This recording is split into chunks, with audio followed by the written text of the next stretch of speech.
My name is Martin Caballero. I'm the managing editor at BevNet. It's a great pleasure to see you guys all here for the Cannabis Forum. We're going to keep things moving right along.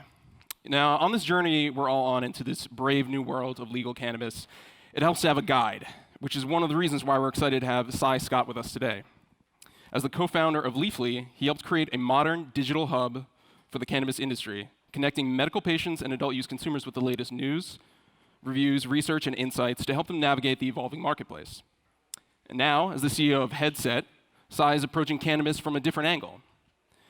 As a software as a service platform that provides actionable insights and business intelligence services to cannabis cultivators, product developers, retailers, distributors, Headset has a keen sense of the macro and micro forces that are shaping the industry in real time.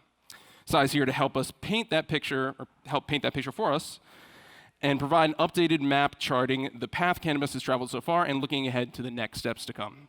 Cy?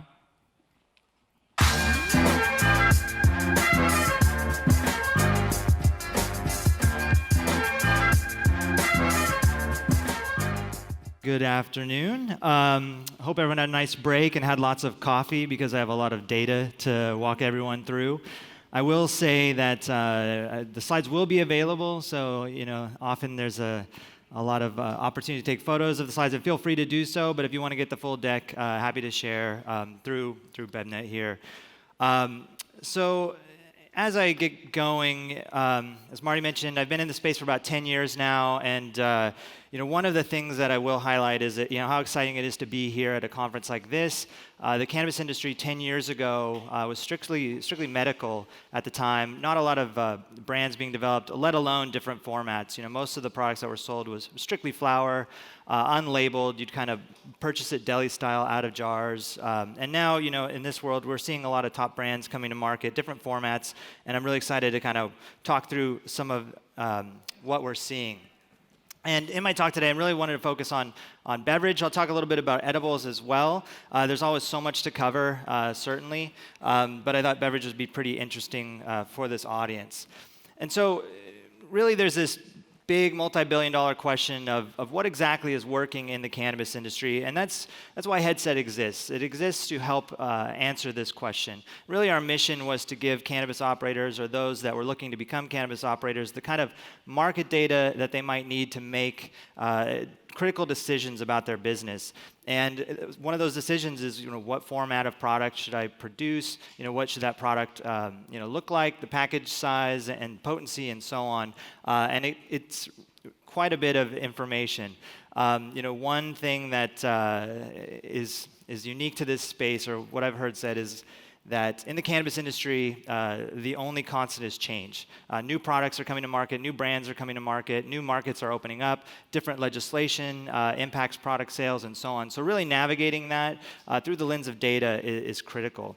And one really exciting thing that's happening is this amazing demographic shift in the marketplace. So what once was primarily just kind of a millennial market, millennials took well over 50% of the market. Now we're starting to see new entrants coming in. So one fascinating thing to think about is that when Washington and Colorado legalized or voted to legalize back in 2012, a 14-year-old at that time is now 21. And so for their entire life, cannabis has been relatively normalized and just a regular market. So that's the world we're going into. And actually the Generation Z that are those 21, 22-year-olds are already taking about 5 or 6% of market sales. So really eating into that millennial market share. But we also see a trend coming from the other side. So older demographics are coming into the space, and they're looking at different formats, things like capsules, tinctures, topicals that might help with more wellness products, pain management, and so on. So a lot of opportunity around that. And formats like beverages are something that everybody knows and everybody understands. In the cannabis space, beverages come in all shapes and sizes, which I'll touch on in a bit here. But definitely an exciting space to be looking at as a potential format to be producing. So a little bit about our methodologies and where we get our data from. So at Headset, we work directly with retailers and dispensaries. We work with groups like Caliva, for example. We're able to plug into their point of sale, and in exchange, we give them business intelligence and benchmarking around their operations so they can better understand how they're performing to market. and really make decisions about their operations. And then we do that across a variety of adult use markets as well as medical, and in places like Canada. We aggregate all this data, we normalize this data. The data is quite messy coming from the point of sale systems. There's not often UPC code. In markets like Canada where there is UPC, often it's not being ingested in the point of sale. So we have to do a lot of data cleanup, a lot of data categorization and taxonomy work. But the end result is market intelligence service. So we're able to help people understand the competitive landscape, really where opportunity might exist for them as a brand, and if they're in market, understanding brand position and how they fit versus their competitors. So we're primarily what we consider the regulated market in cannabis, so license holders, whether that's adult use, recreational, or medical. But we also have a partnership with Nielsen. Nielsen obviously is very prominent in the CPG world, in the BevAl world. And they have a great measurement on kind of the mainstream channels or the unregulated channels, where you're seeing some more CBD sales, the CVS sales, the Safeway sales that were just articulated. So we can provide a nice holistic view of the market. Cannabis is going beyond just the THC-based or the hemp-based products, and so really looking across both sides is critical. So whether you're making a drink or some sort of pet food product, kind of understanding, what that regulated channel looks like in a market like California versus the unregulated channel. Because if you're, 21 years or older, you can go to either side, right? So there is an opportunity for a consumer to purchase, an edible at a regulated store, a licensed store, or potentially CBD edible at something like CVS. So really understanding that picture is critical, and having a partner like Nielsen really helps us do that. So I want to dive into market trends. So before we get into beverages specifically, just to kind of level set, I know we've been talking about some big numbers here. This actually comes from Nielsen. Multi-billion-dollar market by 2025. Adult use, recreational, about $35 billion. Hemp-derived CBD, $6 billion. You see kind of these numbers all over the place. I've seen all sorts of different numbers published, and honestly, it's pretty tough. It's pretty tough to know what it's going to look like in 2025. We see a lot of momentum happening into 2020. Ricardo articulated all sorts of great legislative movements that are happening, different things that are happening in the House, different governments. I just read last week that New Zealand's looking at legislation in 2020. So you never know. If we had federal legalization, this number could go up quite significantly. But what's pretty interesting about the cannabis space is it does impact, everything from tobacco to CPG to wellness products and alcohol. So it really is going to, have an impact across the spectrum, not just specifically to alcohol. A lot of people think about cannabis as, an alcohol equivalent, and there is a lot of substitution that's happening, but it does touch on all sorts of other formats. This was also talked about. So, when people think about cannabis, especially non-consumers, people that aren't very close to it, often they think about the flower product as what cannabis is. There's obviously plenty of derivatives, from beverages to capsules, concentrates, and so on. But one thing that's pretty interesting is that the flower market share continues to decline. So, in a new market, or when a market launches, flower share is roughly about 80% of all sales. A lot of that has to do with availability. Producing flower is a lot simpler than producing a beverage or an edible. But also consumer habits are changing, and availability of new formats are driving sales in categories like vapor pens, pre-rolls, and edibles. Vapor pens specifically, you see that red color there is vapor pens, on average about 20%. Markets like California were upwards of 30%, which is pretty interesting. California is one of the newer adult use markets, so we saw a lot of vapor pen adoption. That's since pulled back quite a bit with the Vaporgate issues that everyone's, I'm sure, well aware of. We do see market share stabilizing in markets like California. In a market like Washington State, actually it's declined even further because they had a flavored vape ban, so anything that had flavors had to be taken off store shelves. So we saw immediately a third of flavored of vape pen products disappeared, and about 10% of brands stopped selling. Now those brands are coming back to market, but it's quite interesting what legislation can do to availability. Speaking of legislation, it does drive a lot of these market forces. So here in the column chart there, you'll see is U.S. data. So flower, about 40% today. But in a market like Canada, where it's relatively restricted, currently you have flower, pre-roll, and what they consider oil. It's a little bit different than our tinctures here. But in Canada, it's that story that 80% of sales are going to flower, 12% are going to pre-roll.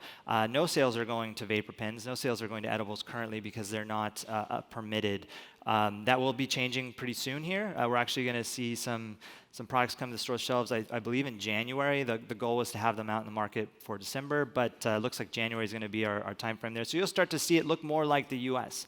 One of the things that I think is just somewhat intuitive is that a consumer in Canada is not particularly different than a consumer in California. It really has to do with what's available for them to purchase at the store. So I'll talk more about that as we dig a little deeper into beverages.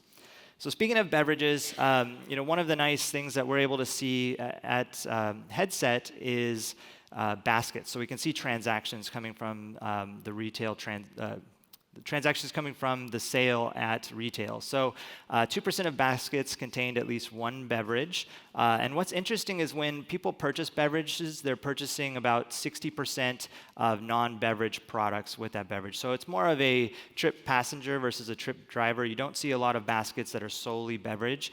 They're usually thrown in or have other categories that go with that product.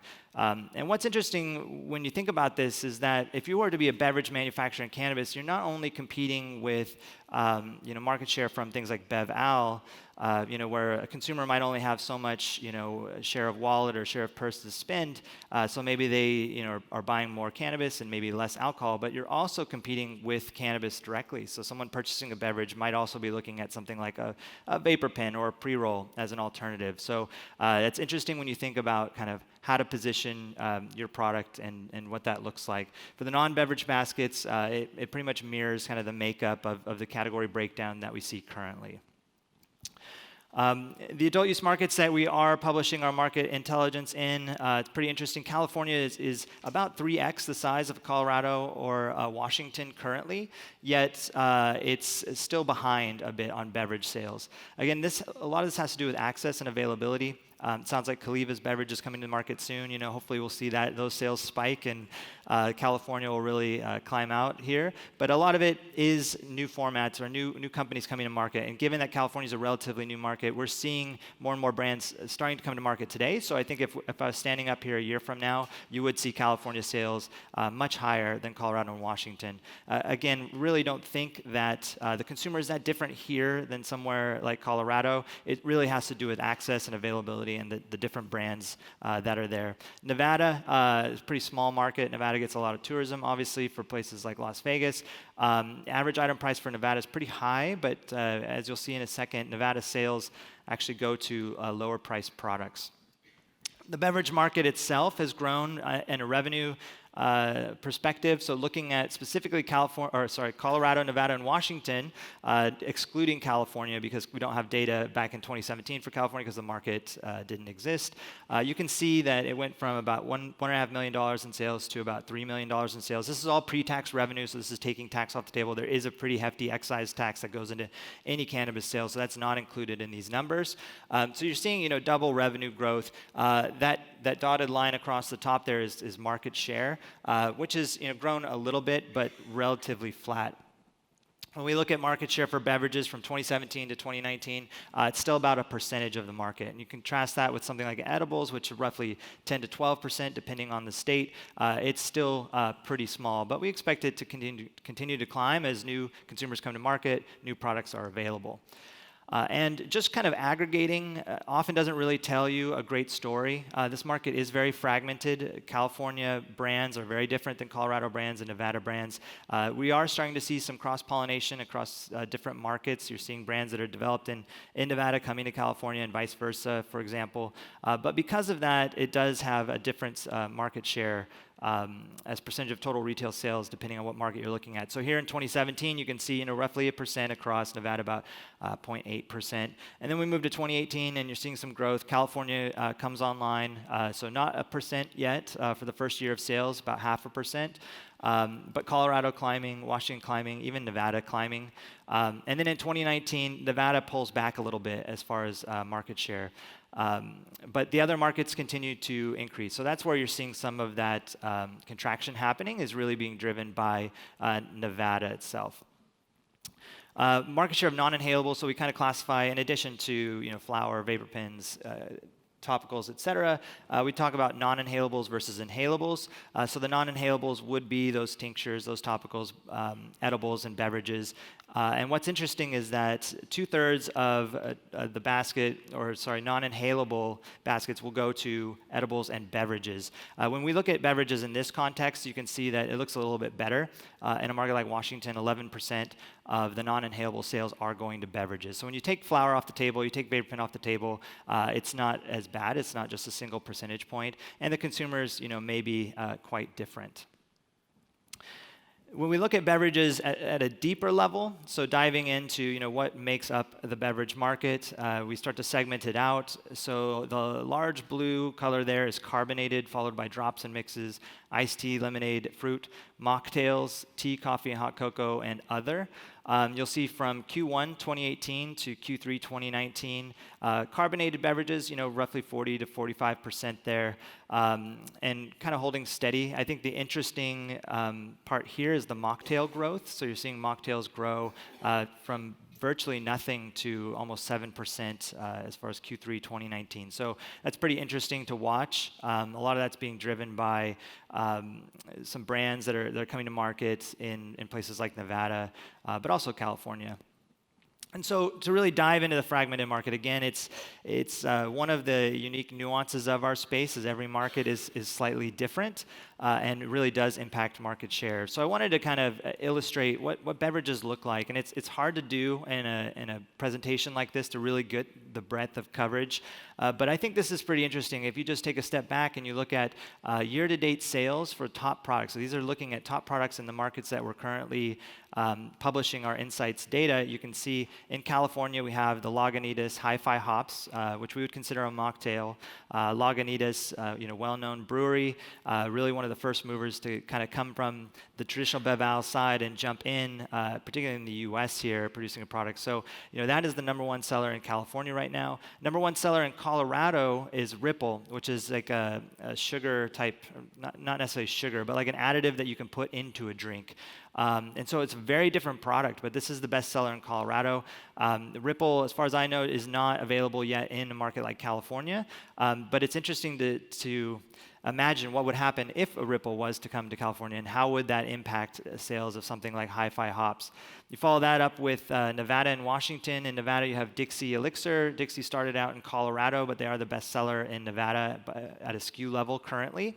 What's interesting here with both Nevada and Washington these are 100 milligram based products, and so you can kind of tell, definitely on the Washington product there, the major pink lemonade, it has a measurement cap, and so the consumer, the recommended dose is 10 milligrams. 5 milligram mint can get you pretty high depending on your tolerance, as we just heard. And so 10 milligrams is quite a bit. So you can imagine 100 milligram drinks quite a bit to consume in one sitting. And so they provide these measurement caps, which is an interesting consumer experience. It's a little more to me like children's Advil or something, but it does sell well. And I think it's the nice thing for consumers is the price point. You're paying significantly less for more THC. But the actual method of ingestion is a little bit tricky. But it's pretty striking to see, these are very disparate products across very disparate markets. And again, the consumers aren't that different. So it really just has to do with availability. So when we look at those specific markets and we look at the segment, if you remember, the carbonated segment was roughly 45% across all markets, and we average it out. But you can see that Washington really skews that carbonated data. It's almost 80% of sales are going to carbonated products, where in California it's about 42%. Tea, coffee, and hot cocoa is taking about 27% of the California market, and then you don't really see it much at all in a market like Washington. So pretty unique way to look at the data. If you're going to be producing a product in a particular market, it's important to think about that landscape. But it's also important to think about what might exist in another market that would resonate in a market like California. Like what could we bring across that Ripple example that I mentioned a bit earlier. So I want to take a deeper dive into one of these, and since we're in California, I thought we'd look at California top products. So I did touch on the Lagunitas Hi-Fi hops when we were looking across markets, but when we look at the top 5 products in California specifically, you can see some interesting, I wouldn't say trend, but just nuance here, that you've got Lagunitas, a mocktail, Hi-Fi hops there, and then you've got Quick E's and Quick Z's, which is kind of more focused on like wellness and sleep there, and then you have cocoa teas to follow that, and then cannabis quenchers, the 100 milligram package size. So quite a diverse range, and this is just looking at the top 5 products across all beverage segments, and some of these sell really well, and they drive a lot of that market share. Specifically, when we look at tea, about 27% of sales that we saw on the previous slide there, cocoa takes 92% of that segment by itself. So it's really about 25% of beverage sales are going to just this one tea brand. And they're growing well. Like they have, versus a year ago, about 60% increase in sales, close to 50% increase in units.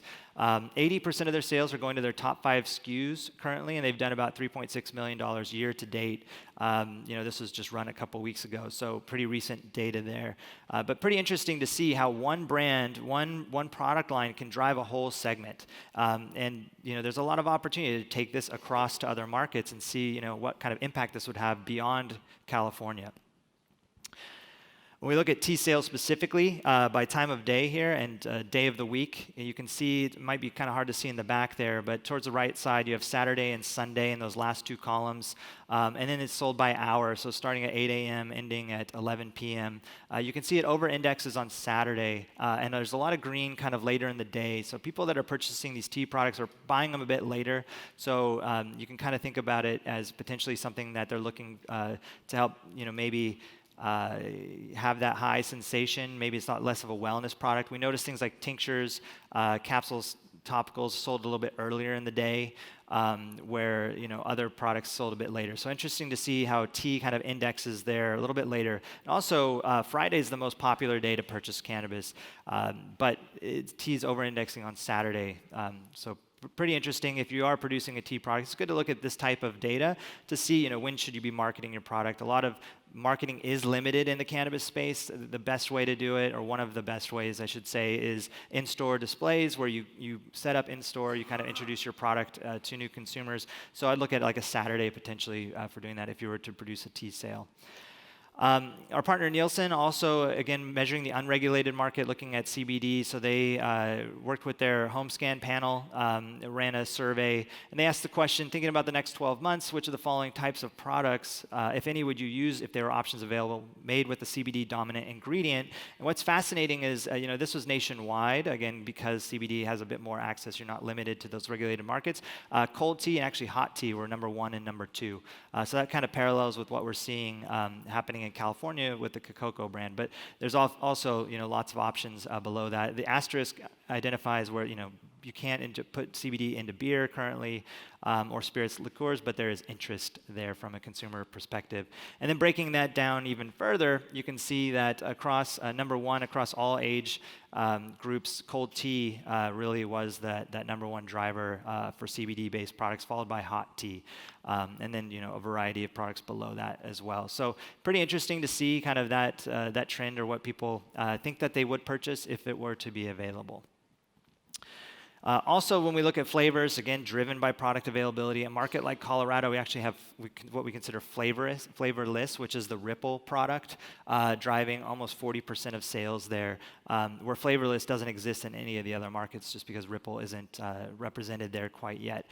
So again, consumers aren't that different. It's pretty interesting to see how consumer purchase patterns differ in these different markets. So you could potentially take something like Ripple to another market, or take something like cocoa to another market and see how it balances out. Lots of opportunities around that. On the package size front, here is some interesting data around 100 milligrams versus 10 milligrams and kind of everything in between. That dark kind of burgundy color there is 100 milligram package size, so you can see it's driving most of the units that are being sold in any given market. But the blue color there is the 0 to 5 milligram THC. So you see Nevada, almost half the sales are going to that type of product. And what's pretty interesting about that is that in Nevada, with all the tourism coming through, people are looking for single serving mocktails. And that is priced much lower than the 100 milligram products, hence a lot of the market share decline. So while sales are going up, the total revenue generated is a bit lighter because these are, I guess, smaller milligram THC-based products, way to say that. So pretty interesting, but you can see about half the market is going to 100 milligrams THC. And this is a relatively new trend. So when we look over time, 2017 to 2019 there, in Nevada specifically, you can see that the 0 to 5 milligram THC just really didn't exist in the market. And 90% of sales were going to that 100 milligram THC. But now you've got over a quarter of all the sales going to the 0 to 5 milligram THC. So a lot of sales happening, a lot of units moving, but obviously that impacts market share from a revenue perspective. Also, when we look at unit sales across, I believe this is California, you can see last 90 days versus last year's same time frame. There is some differences here where you can see in that highlighted column products that are just coming to market. There's all sorts of white space here. That white space is just products that don't exist. So there's no 80 milligram mocktail that's available even right now, right? But companies are producing different types of products and really throwing everything against the wall to see what might stick. So it's pretty interesting to see how people are starting to fill up this white space and more product availability. And some, like in that column there, 100 milligram mocktails went from 2,100 units to 200 units. So some are losing some market share as well. And then from a market positioning perspective, again, not to pick on Coco too much there, but you can see they have this mood and effect kind of marketing versus someone like Cann, who's looking at more of like a taste feeling marketing. And I think this just goes to show that we're all trying to figure out what resonates with the consumer. Are people looking for things like mood and effect, like calming and relieving, or are they looking more for taste? Want like a refreshing drink that helps or tastes a bit uplifting. I think we're going to see a lot of this over time. Certain markets will prohibit you from marketing to mood and effect because it's somewhat subjective. Particularly in Canada, I think there's a lot of limitations there on what you can say, kind of claims you can make. But it is interesting that people are purchasing Coco products in that mood effect versus other types of products that are pointing towards more taste feeling. So the jury's still out on which one's going to work the best, but that's what's so fun about this space is everyone's kind of figuring it out. Canada 2.0. So I touched on this briefly. This is pretty exciting, because Canada has a lot of investment, particularly from the BevAl space. So as beverages come to market, we're going to start to see new beverages that kind of have a bit of a pedigree, people with some experience in beverage production. Here we're looking at a selection from Canopy Growth. You can see their brand Tweed. You have the ready-to-drinks, which are just a drink there, 10 milligram beverage, and then you have the mixer in the middle, and then you have another ready-to-drink on the right side, the Deep Space, which is a full 10 milligrams. So Canada has limitations. You cannot have a 100 milligram package, so you're limited to 10 milligrams. So if you want to get 100 milligrams, like the bestseller in Nevada and Washington, you have to buy 10 of these to get that same amount of THC that you would from a single serving product or single product in a U.S. market. They also have some branding limitations. You can see, while these look pretty clean, a lot of it has to do with single color, small logo, limited marketing that you can do. So this is just the start. I think you're starting to see more and more of these roll out as we're moving towards next year. So it's going to be pretty exciting to see how this does start to resonate with consumers. And then last, I want to touch on kind of beverage, alcohol, and cannabis, and some overlap in case there's anybody in the audience that is in BevAl. It's pretty fascinating. We're seeing some unique trends like direct positioning.